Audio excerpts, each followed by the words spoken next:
البدع والأهواء، أهل البدع العقائدية وأهل البدع السياسية.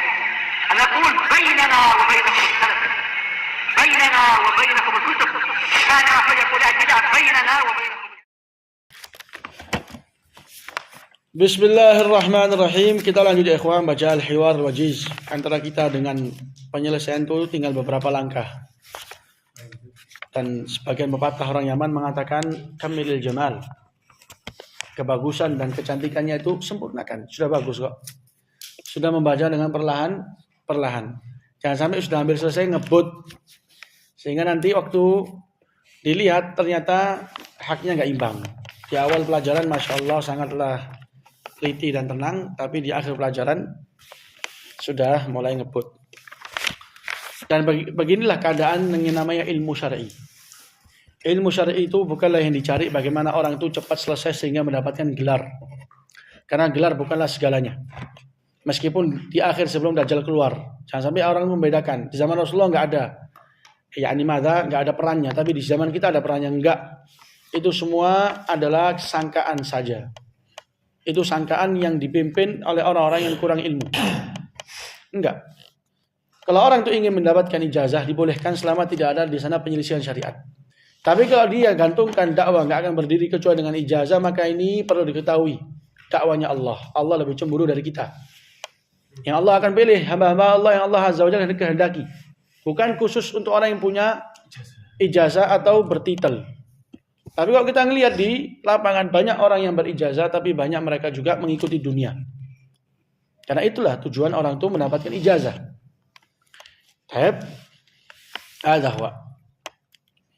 Jadi yang namanya ilmu syar'i itu sedemikian, harus sabar dalam menimbanya. Dan juga kalau kita ngelihat apa yang kita lihat dari guru-guru kita di Yaman dulu. Jadi kalau awal-awal mereka memulai suatu kitab, memulai suatu pelajaran, itu yang hadir sangat banyak. Kemudian tidaklah mereka selesai dari kitab kecuali tinggal segelintir orang yang terhitung dengan hitungan jari.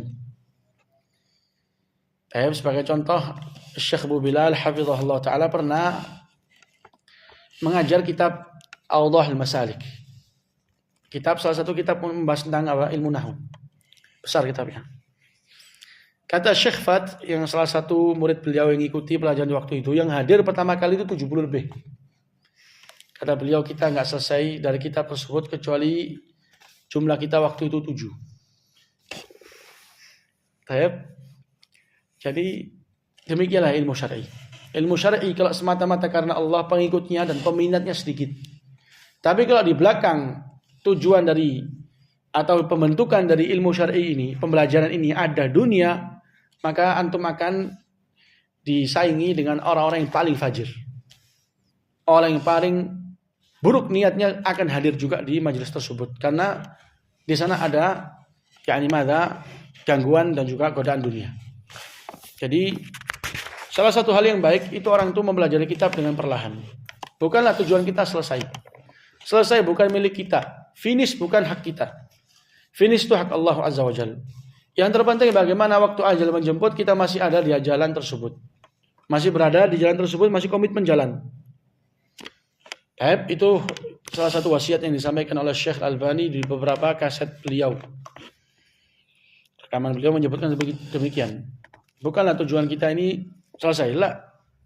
Selesai itu bukan urusan kita. Kalau selesai alhamdulillah. Tapi tujuan kita itu tetap komitmen di atas jalan ini. Kata Syekh Muqbil, "Wudi'ta 'ala at-tariq famdu."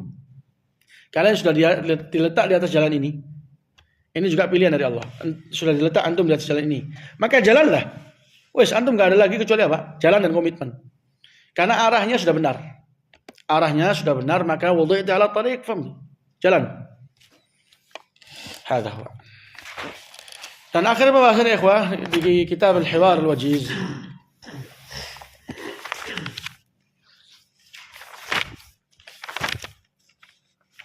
adalah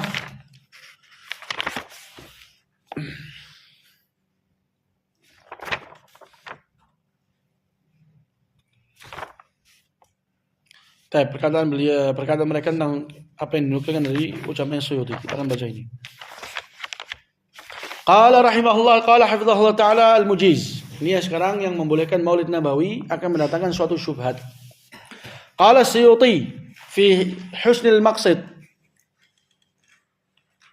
حسن المقصد وقد ظهر لي وقد ظهر لي تخريجه على أصل آخر وهو ما أخرجه البيهقي عن أنس رضي الله تعالى عنه أن النبي صلى الله عليه وعلى آله وسلم عق عن نفسه بعد النبوة مع أنه قد ورد أن جده عبد المطلب عق عنه في سابع ولادته والعقيقة لا تعاد مرة ثانية فيحمل ذلك على أن الذي فعله النبي إظهار للشكر على إيجاد الله إياه رحمة للعالمين وتشريعا لأمته كما كان يصلي على نفسه لذلك فيستحب لنا أيضا إظهار الشكر بمولده بالاجتماع وإطعام الطعام ونحو ذلك من وجوه القربات وإظهار المسرات.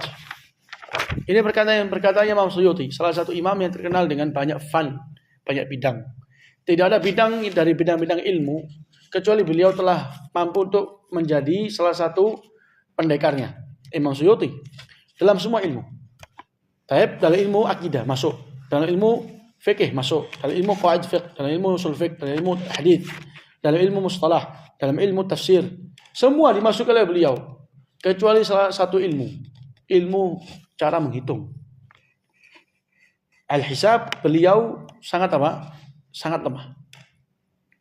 Jadi terkadang orang itu demikian, sesuatu yang nggak mungkin atau dikira nggak akan mungkin orang itu bisa nggak paham, tapi ada di sana yang nggak paham. Bahkan yang dikira untuk nggak paham itu orang yang orang yang handal, seperti Imam Suyuti. Imam Suyuti menyebutkan di salah satu kitab beliau namanya Husnul Maqsid, bahwasanya Rasulullah itu pernah mengakikoi dirinya. Padahal kata beliau Rasulullah sudah diakikoi sama Abdul Muttalib, kakeknya. Dan ini kata beliau, ini salah satu bentuk di mana Rasulullah itu mewujudkan dan menampakkan rasa syukurnya kepada Allah karena telah mewujudkan dan menciptakan beliau sebagai rahmat untuk alam semesta. Kata Imam Suyuti, kalau memang demikian, maka salah satu hal yang baik kalau orang itu di masa atau di waktu Rasulullah dilahirkan, di maulidnya Nabi, di waktu maulidun Nabi, itu hal yang baik untuk orang itu juga menampakkan rasa syukurnya kepada Allah yang telah menciptakan makhluk yang menjadi rahmat untuk alam semesta. Dengan apa? Dengan berkumpul, dengan memberikan makanan, dan semisalnya dari apa-apa yang menjadi bentuk kedekatan diri seseorang kepada Allah dan juga menampakkan rasa bahagia. Ini perkataan siapa ini? Suyuti. Ini perkataannya Imam Suyuti, salah satu imam, dan beliau salah satu orang yang dikenal dengan banyak kesalahan, baik dari sisi suluk dalam arti apa? Tariqahnya beliau itu banyak condong kepada tasawuf. Dan Syekh Yahya pernah ditanya bahwasanya beliau adalah sufi. Dari sisi apa? Ta'abbudnya dia, nusuknya dia itu kelarinya kepada tasawuf. Ini perkataan Imam Suyuti. Jawabannya adalah qala al-mani' tsabbit 'arshak thumma anqush. Ini salah satu pepatah yang artinya adalah kokohkanlah singgasanamu baru engkau baru engkau bisa mengukir. Kalau singgasanamu masih masih goyang, bagaimana engkau bisa mengukir? Artinya kuatkanlah ilmumu, mantapkanlah ilmumu. Benar apa enggak ilmu tersebut? Engkau yakin atau ragu? Kalau sudah yakin dan benar dan kuat, maka engkau mampu untuk mengukir. Tsabbit 'arshak tsumma anqush. Kokohkanlah singgasanamu, tempat duduk, kemudian bikinlah ukiran. Qala fal hadits alladhi اتكأتم عليه لمشروعية المولد لا يصح ففيه علل توجب ضعفه فإليكها. الحديث رواه ابن الرزاق في المصنف والبيهقي في سننه من طريق عبد الله بن محرر. ضعيف كان يعني عبد الله بن محرر ضعيف معروف. عن قتادة عن أنس به. قتادة telah meriwayatkan dari Anas beberapa hadis. Dia tabi'i yang kecil. Qala wa Abdullah bin Muharrar matrukul hadis. Unzur, dia matrukul hadis. Matrukul hadis. Artinya dia ini seorang perawi yang ditinggalkan. Seorang perawi yang telah ditinggalkan. Kalau orang itu demikian berarti dia ini pernah diduga berdusta.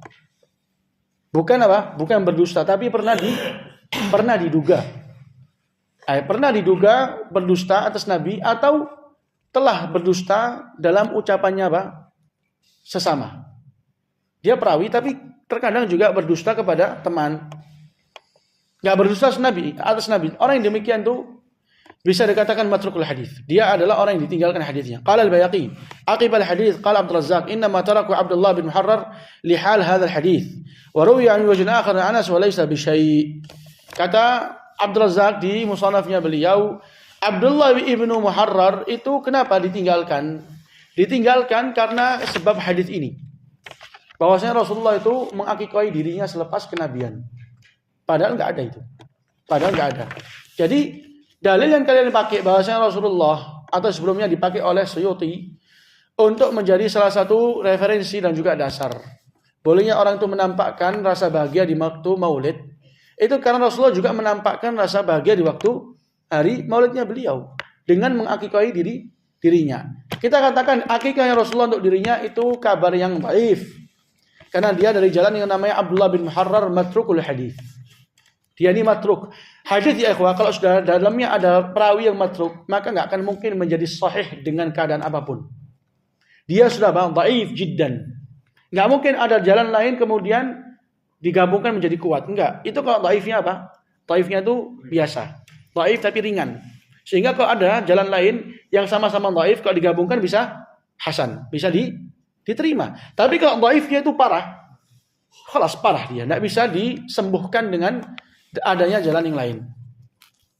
Qala wa rawat Tahawi fi mushkil al-athar bi raqam 1353 والطبراني في الأوسط برقم 98 وابن حزم المحلى من طريق عبد الله بن مثنى عن ثمامة بن عبد الله عن أنس عن ثمامة بن عبد الله بن أنس عن أنس رضي الله تعالى عنه وهذه المتابعة لا يفرح بها لثلاثة أمور. Baik. Sekarang Rasulullah mengakikah diri sendiri. Dari riwayat Abdul Razzaq ada Abdullah bin Muharrar dhaif. Tapi kita punya jalan lain dari Tahawi. Tahawi juga mengeluarkan hadis ini di kitabnya namanya Mushkil al-Athar. Dari riwayat Abdullah bin Musanna dari Sumam bin Abdullah bin Anas an Anas bin Malik. Katanya muallif ini mutaba'ah, jalan lain ini enggak berarti. Jangan kau berbahagia dengan adanya jalan atau jalur lain. Kenapa? Karena 3 perkara. Qala awalan anna Abdullah bin Muharrar matrukul hadis fala yasluh lisyawahid wal mutaba'at. Ini yang Anda sebutkan tadi. Apa? Riwayat yang ada dari jalannya Abdul Razzaq dan juga Al-Bayhaqi itu dalamnya ada namanya Abdullah bin Muharrar. Dia dhaif jiddan. Kalau memang demikian hadisnya itu enggak akan mungkin bermanfaat, enggak akan mungkin disembuhkan dengan adanya jalan lain. Enggak bermanfaat. Itu bisa kalau dhaifnya itu ringan. Bisa. Ada dhaif semisalnya baru bisa diangkat menjadi hasan. Ini pertama. Kedua, thaniyan Abdullah bin Musanna dha'afahu Abu Dawud wa ghairuhu wa la yuwathiquhu illa al-Ijli wa Tirmidzi wa huma mutasahilan wa lidzalika qala Hafiz Ibnu Hajar fi at-Taqrib bi tarjamati saduq katsir al-ghalat. Ini jalan kedua yang antum datangkan ini ada perawi namanya Abdullah bin Musanna. Ini Abdullah bin Musanna sudah didhaifkan dengan pakarnya hadis. Siapa? Abu Dawud. Karena pakar hadis itu banyak. Tapi yang menjadi jenderalnya, imamnya itu beberapa. Bukhari, Muslim, Abu Dawud, Ali bin Madini, Sufyan, Thawri, Mughirah bin Syu'bah bin Hajjaj, Malik bin Anas. Ini imamnya. Ini imamnya. Kalau ada khilaf antara mereka dengan bawahan mereka, tentu siapa yang kedepankan? Atasan. Karena mereka itu imam. Kalau ditanya tentang fulan itu bagaimana keadaannya, dhaif. Selesai. Seperti kalau antum tanya kepada orang yang menjadi ahli dalam keuangan. Ditanya, ya akhi ini palsu apa asli? Dipegang sama dia, ini palsu. Ya akhi mana palsu, mana buktinya? Wallahi palsu. Anda sudah kerja di sini 30 tahun. Tangan anak yang bicara. Tapi teori bagaimana nggak bisa jelaskan. Bagaimana antum larinya? Sudah, keahliannya. Itu seperti itu Imam Bukhari. Imam Bukhari kalau ditanya tentang perawi, ini bagaimana? Kata dia dalam hafalannya ada sesuatu. Oh, orang ini ditinggalkan. Selesai. Karena mereka itu enggaklah mengatakan seperti itu kecuali telah melalui jenjang yang sangat panjang. Kemudian di sana ada suatu ringkasan yang ada di kepala mereka. Sehingga dengan itulah mereka berfatwa. Ini Abu Dawud salah satu imamnya. Abu Dawud salah satu imam dalam hadis. Itu mendhaifkan Abdullah ibnu Musanna. Tapi apakah enggak ada di sana yang menguatkan, mensiqahkan Abdullah bin Musanna? Jawabannya ada. Tapi yang mensiqahkan, yang menguatkan adalah 2 imam yang terkenal dengan bermudah-mudahan. Yang pertama adalah Ijli, yang kedua adalah Tirmidzi. Tirmidzi itu ada di kitabnya beliau, Jami' Tirmidzi. Itu hadis yang sampai dalam derajat palsu. Dan Ijli juga terkenal, Ibnu Hibban juga terkenal. Mereka itu kalau membicarakan suatu perawi terlalu bermudah-mudahan. Sehingga yang kadang nggak diketahui keadaannya secara pasti itu masih dikategorikan thiqah. Maka kalau memang demikian, maka yang dikuatkan itu adalah perkataannya Abu Dawud bahwasanya dia adalah dhaif. Makanya Ibnu Hajar itu memberikan suatu ringkasan Ringkasannya adalah Abdullah bin Musanna itu saduq, katsir al-ghalat, banyak salah. Dia orangnya jujur dalam berbicara, tapi dia banyak salah. Katsirul ghalat itu kalau kesalahannya jauh lebih banyak dari benarnya. Dia dalam menyampaikan kabar itu jauh lebih banyak salah daripada benarnya. Qala thalithan ittaraba Abdullah bin Musanna fataratan yarwihi an Thumama kama taqaddam wa taratan yarwihi an rajulin min ali Anas an Anas bih qala kama rawa Tahawi fi mushkil al-athar fataraba bih kama tara famarra qala an Thumama bin Abdullah bin Anas wa marra qala an rajulin min al Anas wa sa'adhkur laka aqwal ulama anna hadzal hadits. Sebab yang ketiga, hadis ini telah terjadi dalamnya kegoncangan. Kif ya ikhwah kegoncangan? Maksud dari kegoncangan itu ya ikhwah, ada satu orang mengkabarkan setelah diceritakan kepadaku Ahmad dari bapaknya dari kakeknya. Tapi ini jalan pertama. Kemudian dia kalau cerita di waktu yang lain telah menceritakan kepadaku bapaknya langsung, nggak pakai Ahmad. Kemudian di sesi yang ketiga dia mengatakan telah menceritakan kepadaku salah seorang dari bapaknya dari kakeknya. 3 kabar dia kabarkan di waktu yang berbeda dengan lafaz yang berbeda. Ini namanya kegoncangan. Kalau terjadi seperti ini dalam hadis Nabi wajib dilemahkan. Karena ini tanda dia nggak kokoh dalam hafalan. Ini Abdullah bin Musanna kadang dia ngomong telah menceritakan kepadaku Thumama bin Abdullah bin Anas. Ini jalur yang lain dia nggak ngomong seperti itu. Dia ngomong telah menceritakan kepadaku salah satu orang dari keluarganya Anas bin Malik. Berarti goncang. Kalau sudah goncang itu maka salah satu sebab di mana hadis dhaif. Qala Adz-Dzahabi fi tarjamah Abdullah bin Muharrar wa min balayah rawa an Qatadah an Anas anna Nabi aqqa nafsahu ba'da ma bu'its. Kata Adz-Dzahabi di antara musibah yang dilakukan sama Abdullah bin Muharrar, dia meriwayatkan dari Qatadah dari Anas bahwasanya Rasulullah telah mengakikahi diri sendiri selepas kenabian. Ini kata Adz-Dzahabi apa namanya? Min balayah. Salah satu musibah yang dilakukan sama beliau. Qala An-Nawawi wa amal hadits alladhi dzakarahu fi aqin nabi an nafsihi farawah al-Bayhaqi bisnad Abdul Muharrar bil ha' al-muhmalah ay muharrar wal ra' al-mukarrarah muharrar mushaddada an Qatadah an Anas anna Nabi alaihi wasallam aqqa an nafsihi ba'al nubuwah hadha haditsun batil wa Abdullah bin Muharrar dhaif muttafaq ala dha'fihi qala al-Huffaz matrukun wallahu a'lam. Kata Imam Nawawi, hadis bahwa Rasulullah itu mengakikah diri sendiri itu hadis yang dhaif. Tapi hadis yang batil. Di mana dalamnya itu ada perawi namanya Abdullah bin Muharrar dan beliau adalah seorang perawi yang telah disepakati atas lemahnya. Disepakati atas kelemahannya, enggak ada khilaf. Berarti kalau demikian maka sandaran mereka Rasulullah pernah mengakikah dirinya sendiri sebagai bentuk menampakkan syukurnya beliau kepada Allah itu dhaif. قال حافظ حجر وكأنه أشار بذلك إلى أن الحديث الذي ورد عن النبي عق عن نفسه بعد النبوة لا يثبت وهو كذلك فقد أخرجه البزار من رواية عبد المحرر وهو بمهملات. نعم محرر haknya muhmalat tanpa titik, ra-nya tanpa titik juga. Karena kalau ra tanpa titik jadinya apa? Zai. Kalau ha pakai titik jadinya apa? Kha atau jim. An Qatadah an Anas qala al-Bazzar tafarrada bihi Abdullah wa huwa dhaif. Sama juga Ibnu Hajar melemahkan. Jadi di malam ini kita mendapatkan beberapa faedah ya tentang ilmu hadis. Subhanakallahumma rabbana wa bihamdika la ilaha illa anta astaghfiruka wa atubu ilaik.